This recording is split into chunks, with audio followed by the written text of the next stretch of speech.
Ijoollee keenya guyyaa har'aatiin gareen finxaaliyyii sirna durii leellisuun beekamu kan waggoota 4 dura muummicha ministeeraa Abiyyi Ahmediin hidhachiifamee fi faannoo Amaaraa jedhee of waamu lafoota daangaa naannoo Oromiyaa cehuun aanaalee hedduu to'annoo isaa jala galfateera jedhame.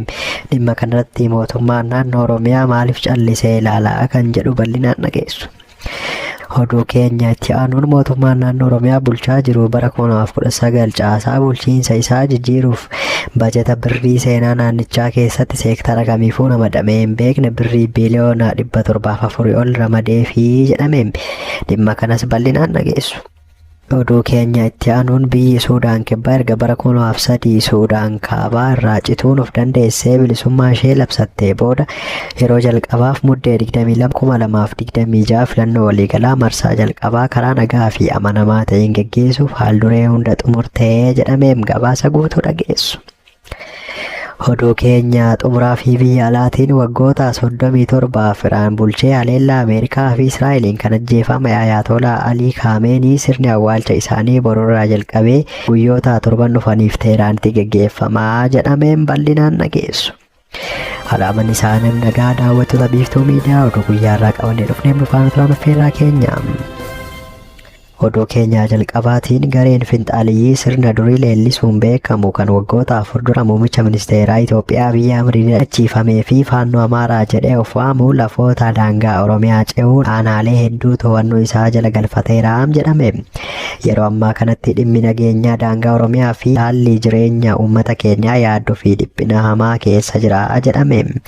Gabaasni qabatamaan lixa Oromiyaa irraa nu qaqqabaa jiru akka saaxilutti gareen finxaaliyyii sirna durii leellisuu fi faannoo Amaaraa jedhee of waamu godinaalee Wallaggaa Arfan keessatti aanaalee hedduu to'achuu fi socho'aa jiraachuun isaa mirkanaa'eera. Gareen hidhate kun bal'inaan lafoota kanneen keessatti babal'achuun miidhaa qabatamaa hawaasa nagaa irratti geessisaa jira.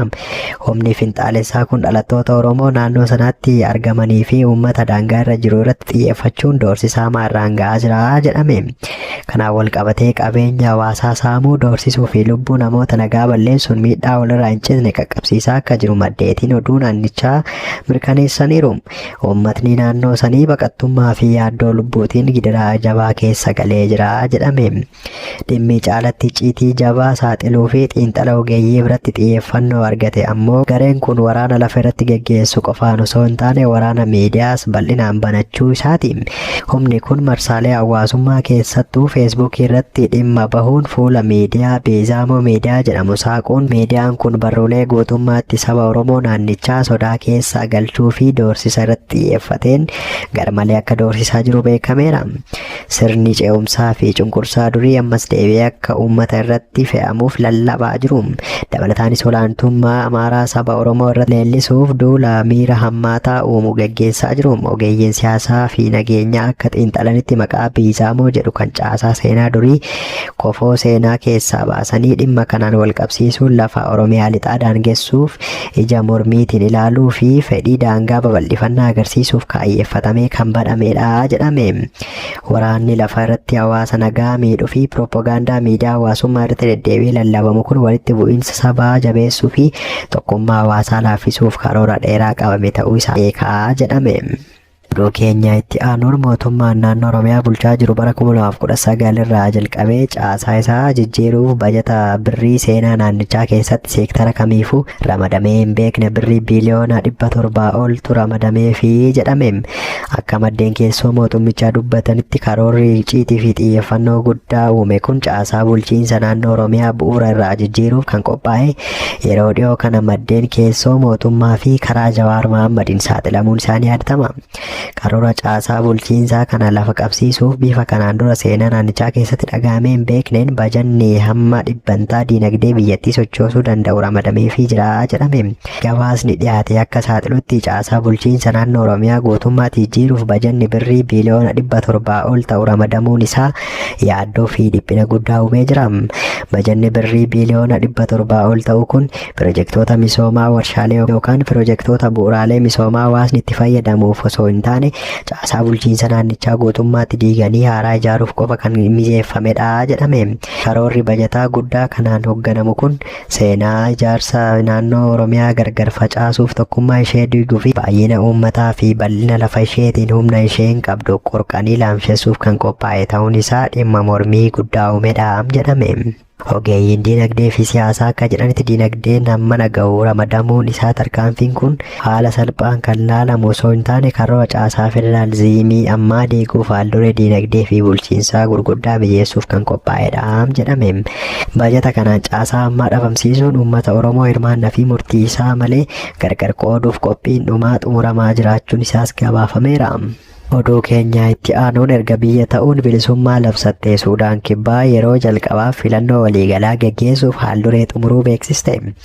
Biyyi Suudaan Kibbaa erga bara 2003 Suudaan Kaabaa irraa cituun of dandeessee bilisummaa ishee labsattee booda yeroo jalqabaaf muddee 22/2026 filannoo waliigalaa marsaa jalqabaa karaa nagaa fi amanamaa ta'een geggeessuuf haalduree hunda xumuruu beeksifte. Akkasumas mootummaan Suudaan Kibbaa haalduree filannoo amanamaa ta'e uumuu keessumaa gama nageenyaa akkasumas maallaqa mootummaa fi qophii sirna filannoon haaldureen xumuramuu beeksiseera. Akka gabaasa reediyoo Suudaan Kibbaatti biyyattiin yeroo ammaa adeemsa galmee paartilee siyaasaa haaraa cimee itti fufee jiruun paartileen 39 galmaa'uun hirmaannaa bal'aa uumuuf tarkaanfii haaraan hojjetamaa jiraachuun isaas ibsameera. Oduu keenya xumuraa fi biyya alaatiin waggoottan 37 Iraan bulchee haleellaa Ameerikaa fi Israa'eliin kan ajjeefame Ayatollah Ali Khamenei sirni awwaalcha isaanii boruu irraa jalqabee guyyoota 7 dhufaniif Teeraanitti geggeeffamaa jedhame.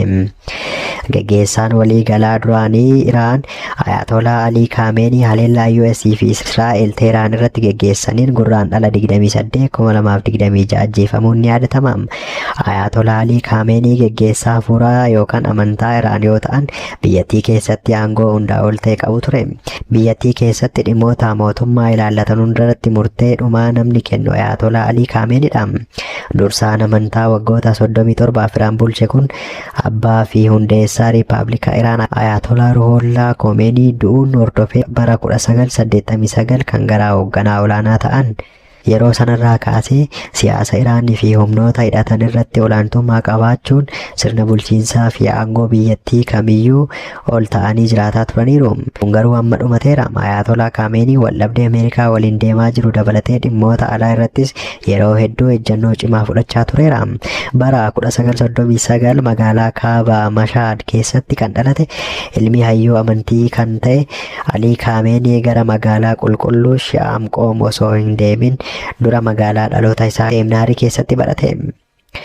Bara 1962 sochii mormitoota amantii Ayatollah Khamenei Shah Mohammad Reza Pahlavi irratti hirmaateera. Dargaggummaa isaatti Ali Khamenei duukaa buutuu Khomeini ta'ee of kenne. Ali Khamenei mormii Shah irratti geggeeffame irratti dammaqinaan kan hirmaate yoo ta'u yeroo sana hedduu hidhameera jedhame. Bara 1979 warraaqsa Islaamaa booda Ali Khamenei mana maree warraaqsa mootummaa yeroo waliin bulchaa ture keessatti ajajaa ture. Itti aanuunis itti aanaa ministeera ittisaa ta'uun dhaabbilee humna guddaa qaban keessaa tokko kan ta'e opereeshinii eegdota warraaqsa Islaamaa qindeessuuf gargaareera. Waxabajjii bara 1981 haleellaa boombii masjiida Teeraan irratti raawwatameen kan gareen finciltootaa ittiin himatame akka malee miidhame. Taateen kun harkaan mirga isaa akka laamshoo taasiseera jedhame. Ji'a lama booda gareen finciltootaa wal fakkaatuun kun pirezidaantii Iraan Mohammad Ali Rajaad ajjeese. Ali Khamenei Raja'ii bakka bu'ee kan filatame yoo ta'u gahee yeroo sana baay'inaan sirna ta'ee waggoota 8 kan ture yoo ta'u yeroo baay'ee muummicha ministeeraa yeroo sanaa Mir Hossein Musaavii kan sirna Iraan irratti haaromsa garmalee jaallatu jedhee yaadu waliin wal dhabeem jedhame. Ergasii Khameneiin waxabajjii 1989 du'ee booda yaa'iin ogeessota mana maree abbootii amantii Ali Khamenei abbootii Shi'aa keessaa sadarkaa barbaadamu kan heerri mootummaa kaa'e madda fakkeenyaa yookaan garaadha Ayatollah argachuu baatus hoogganaa olaanaa haaraa ta'ee filatamee ergasii kaasee waggoota 37 Iraan gaggeessee jedhame.